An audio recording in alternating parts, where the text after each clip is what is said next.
तलार में ज़िलो बचाव कमेटी तरफ़ां पाणी खोट ख़िलाफ़ एहतजाज कयो वियो। नूर अहमद टालपुर, हनीफ़ निज़ामाणी, इस्माइल कमराणी ऐं ॿियनि चयो त हू केतिरनि ई वरियनि खां पाणीअ जी खोट खे मुंहुं ॾेई रहिया आहिनि। रेगुलेटरनि ऐं कैनालनि में रुकावटूं लॻायूं वयूं आहिनि। हुननि चयो त सीडा चेयरमैन संदनि हिसे जो पाणी विकिरो करे साणु ज़ुल्म करे पियो। नदीनि जे जेके बि फुलेली जी कमांड वारा जेके आहिनि या अक्रम जी कमांड वारा आहिनि, किथे बि पाणी सवलो कोन थो पुॼे।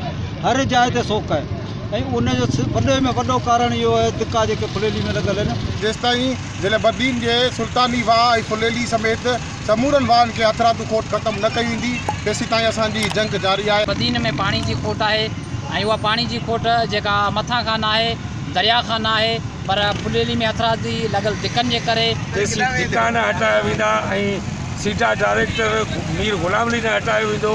तेसी न सुल्तानी खे पाणी मिलंदो, न नसीर खे, न बदीन खे। अॻवाननि मुताबिक़ त सीडा चेयरमैन खे हटाए सुल्तानी वाह समेत ॿियनि वाहनि खे हिसे जो पाणी ॾिनो वञे। ॿी सूरत में एहतिजाजी तहरीक हलाई वेंदी। विज़िट कयो अवामी आवाज़ मीडिया ग्रुप जी वेबसाइट awamiawaz.pk।